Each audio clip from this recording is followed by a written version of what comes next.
Ya, selamat pagi, siang, sore, ataupun malam pada Bapak atau Ibu dosen. Berikut merupakan ERD yang telah kami perbaharui, di mana ada tambahan berupa user activities, di mana satu user bisa memiliki banyak activities. Lalu ada hubungan yang baru dari user ke modul, yaitu many to many, yang menciptakan sebuah bridge bernama modules users. Dan yang terakhir adalah content writer activities, di mana seorang content writer bisa memiliki banyak activities.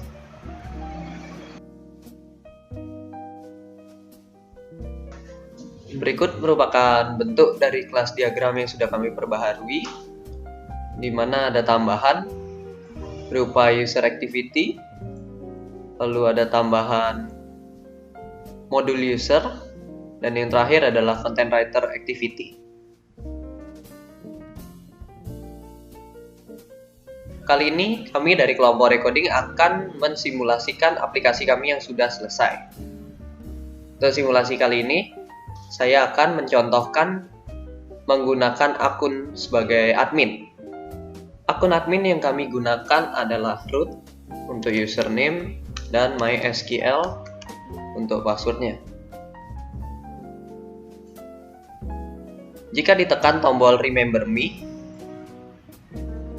lalu melakukan sign in, maka akan terbentuk sebuah cookie untuk menyimpan username. Jadi, akan saya contohkan untuk sign in-nya. Lalu kita sign out lagi. Username akan tersimpan, akan tetapi password tidak ada, dan kursor akan langsung berada pada password untuk langsung mengetikkan passwordnya. Akan saya masukkan kembali passwordnya, yaitu MySQL, dan kita sign in ke data. Berikutnya adalah form dashboard. Pada form dashboard ini kita akan disambut dengan tulisan welcome administrator karena kita login menggunakan administrator. Lalu ada class list, di mana dalam class list ini ada nama kelas yang sudah dibuat, jumlah modul, kategori dari kelas, serta jumlah dari peserta yang ikut dalam kelas tersebut. Untuk fitur berikutnya akan kami jelaskan bagaimana cara mengupload gambar baik pada content writer maupun pada user. Pertama, saya akan mencontohkan pada content writer dengan cara meng-add content writer terlebih dahulu. Kita masukkan email secara acak saja. Untuk username-nya, untuk passwordnya kita gunakan 12345678. Untuk nama, lalu jika ditekan tombol browse, maka kita dapat mencari gambar. Untuk gambar sudah kita siapkan, yaitu fix.png ini untuk percobaan kali ini. Untuk phone number,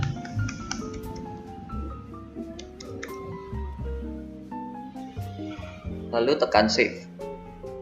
Maka content writer berhasil tersimpan.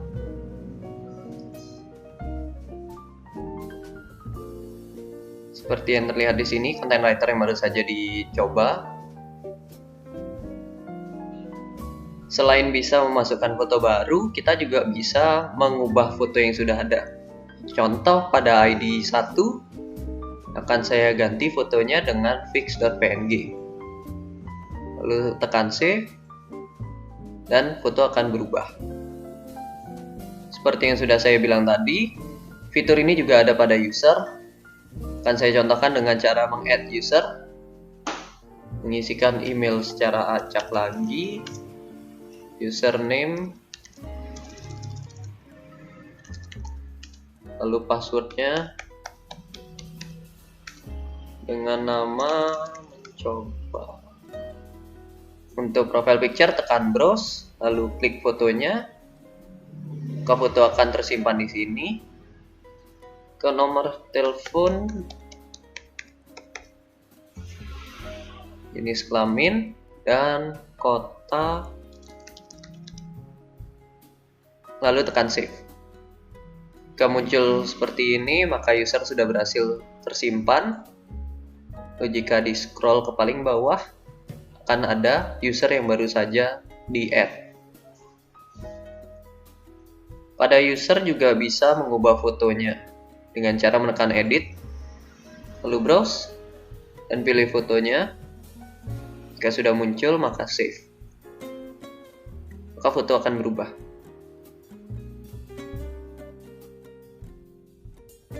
Berikutnya akan saya contohkan bagaimana jika login menggunakan Content Writer. Sekarang akan saya sign out dulu akun administrator, lalu melakukan login sebagai percobaan tadi yang sudah dibuat. Lalu sign in. Pada halaman dashboard milik Content Writer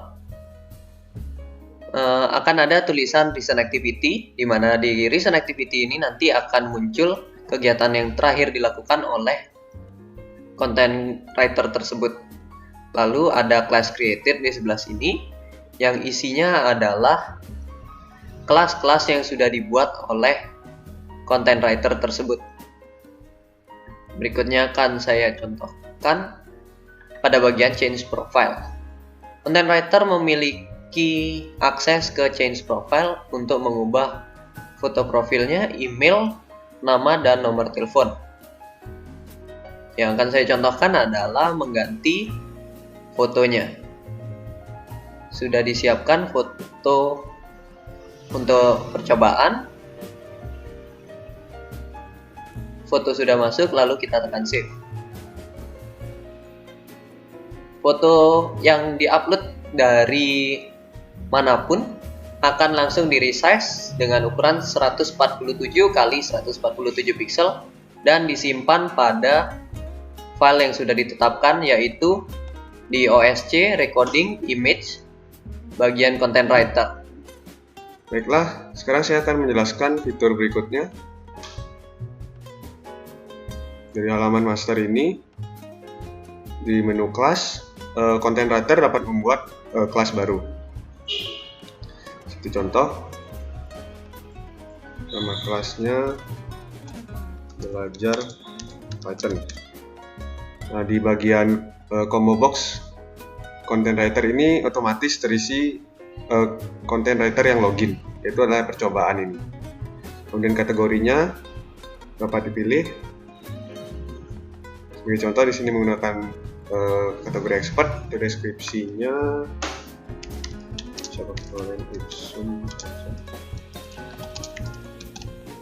kemudian save, maka kelas berhasil ditambahkan dan akan membuat folder baru di bagian OSC recording tugas. Ini ada nambah folder baru bernama belajar Python. Setelah Content Writer berhasil membuat kelas, maka Content Writer dapat menambahkan modul yang ada pada kelas tersebut dengan cara membuka menu dashboard. Kemudian akan tampil pada data grid view class create ini. Selain itu, Content Writer juga dapat mengedit kelas yang sudah dia buat, seperti mengubah kategorinya dan mengubah deskripsinya. Misal,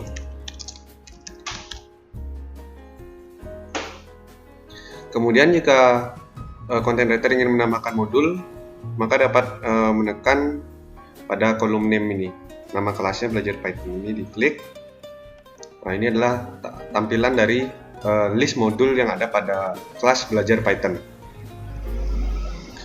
Kemudian Content Writer dapat menambahkan modul baru dengan mengklik button add new module di sini. Kemudian masukkan namanya modul 1. Kontennya sementara pakai lorem ipsum.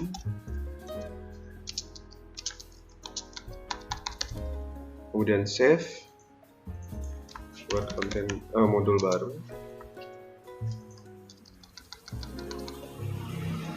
Save, kemudian modul baru. Save. Jika Content Writer ingin mengedit modul yang telah dibuat, maka dapat mengklik icon pensil yang ada pada kolom edit. Seperti contoh, Saya akan mengedit modul 3 ini, mengubah isinya menjadi Loren, kemudian simpan. Maka konten dari modul 3 tersebut sudah berhasil diubah. Kemudian jika content writer ingin menghapus modul yang telah dibuat, content writer dapat mengklik icon tong sampah yang ada pada kolom delete. Maka modulnya akan terhapus. Oke. Untuk melihat detail dari modul tersebut, maka bisa mengklik modul 1, modul 2 ini yang ada di kolom name. Seperti contoh, nah ini adalah konten dari modul 1. Kemudian pada pojok kiri atas ada button back yang berfungsi untuk kembali ke halaman sebelumnya, yaitu ke halaman list modul. Seperti ini. Kemudian jika menekan modul 2, maka akan menampilkan konten yang ada pada modul 2. Kemudian tekan back. Kemudian pada halaman list modul ini, halaman kelas belajar Python ini, ada juga tombol back di atas yang dapat berfungsi, mengarahkan content writer tersebut ke halaman dashboard. Nah, dapat dilihat pada halaman dashboard ini ada recent activity. Nah, ini adalah daftar aktivitas yang dilakukan oleh content writer tersebut, mulai dari mengubah profil, menambahkan kelas, mengedit kelas, menambahkan modul, menghapus modul, dan mengeditnya.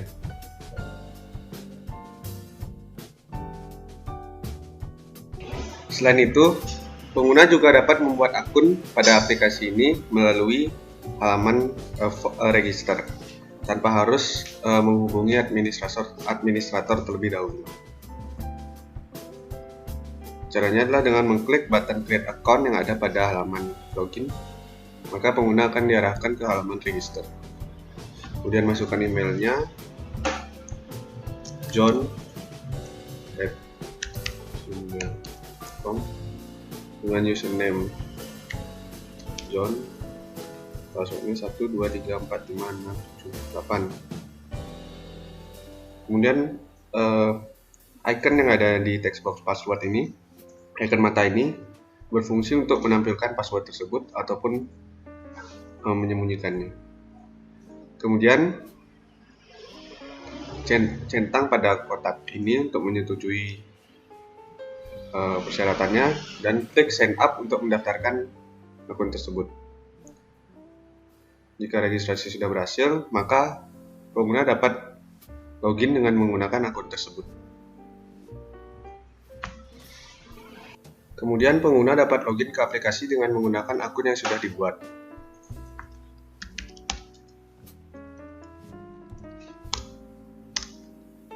Ini adalah tampilan pada saat pengguna sudah berhasil login ke dalam aplikasi, yakni pada halaman dashboard. Pengguna juga dapat mengubah profilnya dengan mengklik tombol yang ada di kanan atas ini, kemudian klik change profile, kemudian masukkan nama, nomor telepon, tanggal lahirnya, gendernya, kemudian kota. Pengguna juga dapat mengunggah foto profil dengan mengklik button browse dan memilih foto profil yang akan digunakan. Jika sudah, klik save untuk menyimpan perubahan profil tersebut. Maka profil sudah berhasil disimpan. Baiklah, penjelasannya akan saya lanjut ke class list. Di class list ini, user akan melihat kelas-kelas apa saja yang sedang tersedia di aplikasi kami. Seperti contoh saat ini, saya akan coba untuk join di kelas belajar Python ini. Untuk joinnya, kita hanya perlu mencet tulisan join ini, sehingga akan diberi pertanyaan apakah kita ingin untuk join di kelas ini. Dan ini kita klik yes. Itu akan mendapat information sudah berhasil, dan setelah itu kita akan mencetak surat ucapan selamat atas keberhasilan join suatu kelas. Untuk yang ini saya coba beri nama selamat saja. File yang kita cetak ini akan berupa PDF.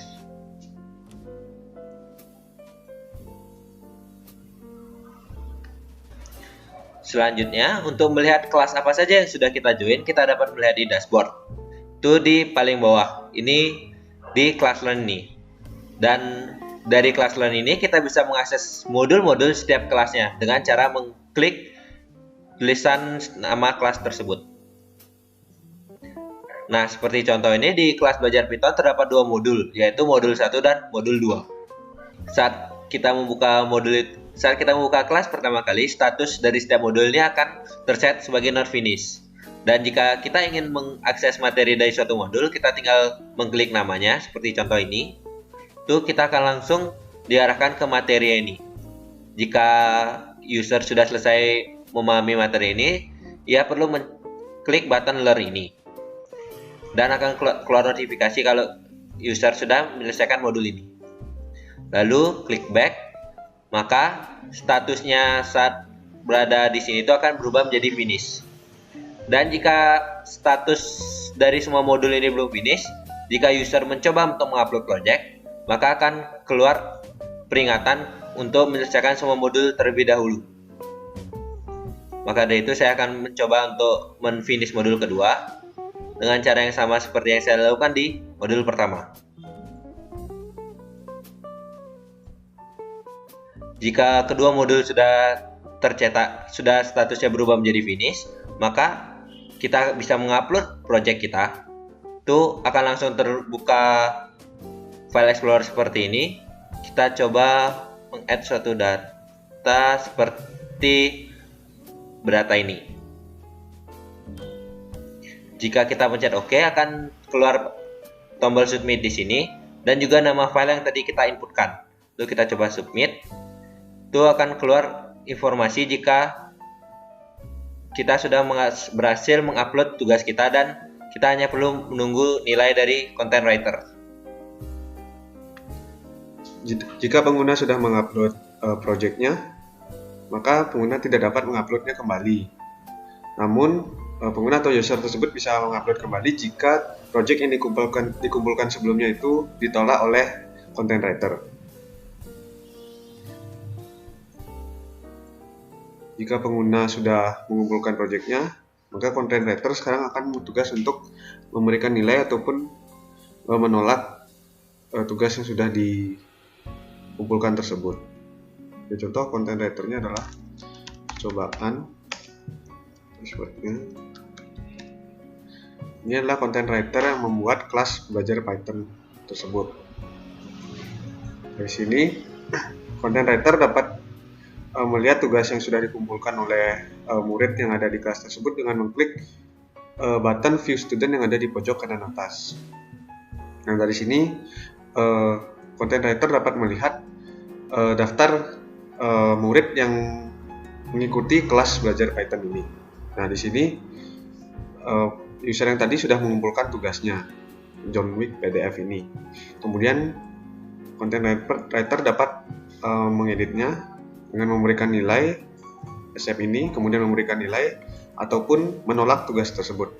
Jika tugas tersebut ditolak, dengan mengklik decline ini, kemudian save, maka tugas tersebut akan terhapus. Kemudian jika user login kembali,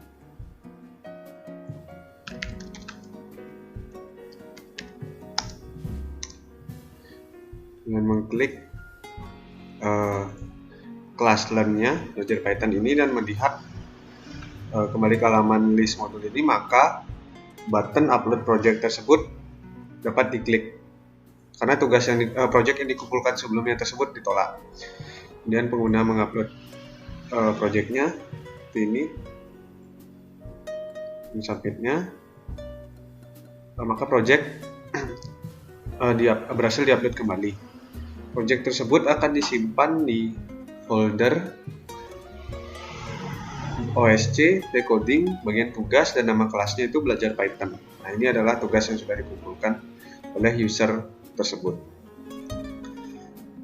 Kemudian jika content writer-nya menerima tugas tersebut dan memberikannya nilai,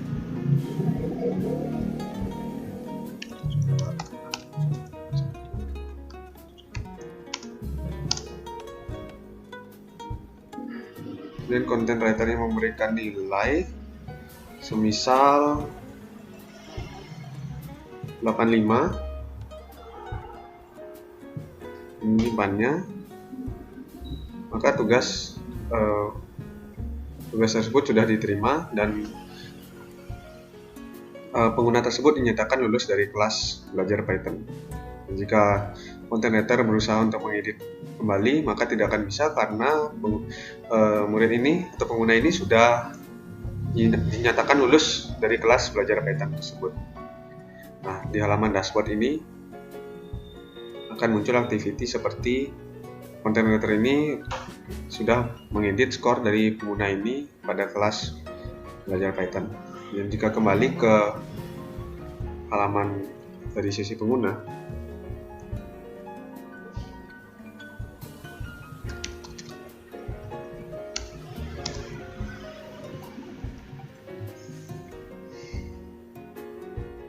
pada kelas learn di belajar Python ini, maka akan muncul teks di sini label yang menyatakan bahwa pengguna tersebut sudah lulus dari kelas ini dengan skor sekian. Nah, jika sudah lulus, tentunya pengguna user tidak perlu lagi untuk mengupload projectnya. Content writer dapat melihat semua tugas yang dikumpulkan oleh murid yang ada di kelas ini dengan mengklik button View Project List. Maka content writer akan diarahkan ke lokasi di mana file tersebut tersimpan. Ini ada di path-nya OSC recording tugas belajar Python. Nah, ini adalah tugas tugas yang dikumpulkan oleh murid yang mengikuti kelas belajar Python tersebut. Selanjutnya di dashboard ini kan ada recent activity. Recent activity ini akan memberitahukan activity user apa saja yang sudah ia lakukan dari activity dia yang terbaru. Dan jika untuk mengecek status dari tugas yang sudah kita upload tadi, kita bisa mengeceknya dari kelas learn ini. Itu statusnya ada di sebelah kanan ini. Dan jika statusnya sudah berubah dari learning ke graduate seperti ini, kita dapat mengkliknya. Dan kita akan diminta untuk mencetak sertifikat kita. Seperti contoh, saya akan